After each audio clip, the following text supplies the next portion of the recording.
Hello, everyone. I'm Patty Ann Brown, and you are in the strategy room. The 2016 election is heating up. Donald Trump taking aim at Hillary Clinton a day after the presumptive Democratic nominee slammed her Republican rival over his business record. Here's Trump in a speech this morning in New York City. Hillary Clinton wants to bring in people who believe women should be enslaved and gays put to death.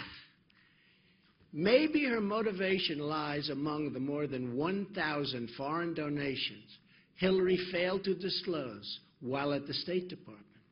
Hillary Clinton may be the most corrupt person ever to seek the presidency of the United States. All right, joining us now with reaction are Democratic strategist Douglas Smith and Republican strategist Amos Snead. Welcome to both of you. Hey, thank you very much. So Trump is clearly going after Clinton's ties to special interest groups and Clinton Foundation cash. Amos, do you believe this is an effective strategy for him? You know, I do think it will be effective for Trump. And, you know, we watched the speech, and he did come across as a little more scripted. So I think everything he said today, he planned to say. And he sees this as a, you know, this is a heavyweight fight, and he was trying to land a knockout punch today from New York City. You know, Trump also made a play for Bernie Sanders voters. He was appealing to them to vote for him to, quote, fix the system. Douglas, considering Clinton's Wall Street ties, could that work? I really don't think so. I mean, I watched the whole speech, and you know, sort of reminded of when you talk to your child who has done something wrong, and the more times they deny it, even though you watch them do it, you still can't reinvent the truth. And you know, I think the challenge Trump has is the things he said today were just so preposterous that, you know, even my Republican friends were kind of laughing and texting with me, just kind of. Well, give an example of something preposterous, and we can let Amos respond. Yeah, absolutely. I mean, let's just start with his comments on dealing with the inner cities, dealing with minorities, dealing with gays and lesbians. I mean, she has a 30-year track record of defending them.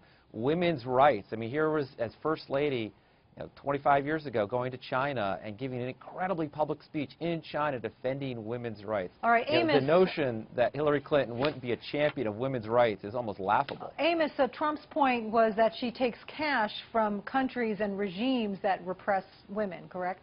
Yeah, it is. And then, look, I do think you're right. He's making a play for those Bernie Sanders supporters. I mean, I think we've seen, what, 46% of them say they're not going to support Hillary Clinton if she's the nominee. So I think what Trump was doing was drawing a really stark contrast between himself and Hillary as a play for those Sanders supporters. All right. The Trump campaign faced some controversy this week. Trump fired campaign manager Corey Lewandowski.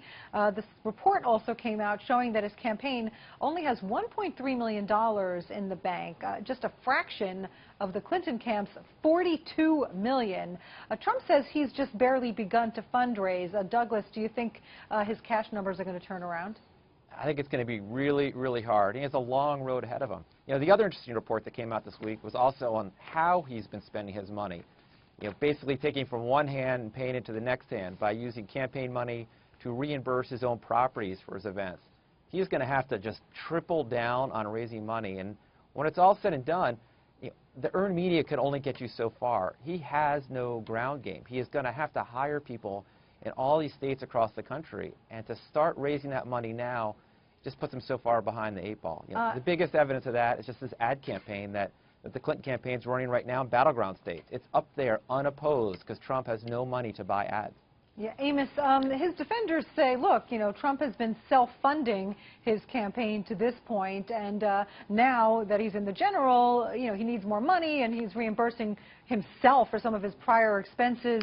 Nothing illegal there, everyone is saying. But what about that, his campaign finance situation?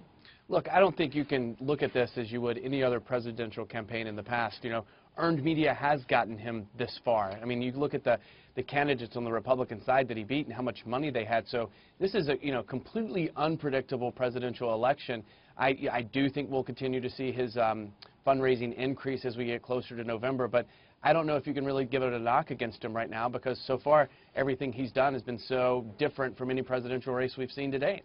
That's for sure. All right, Amos, Douglas, we're going to leave it there. Thank you both for joining us. Hey, thank you. And for complete coverage of the 2016 election, go to foxnews.com.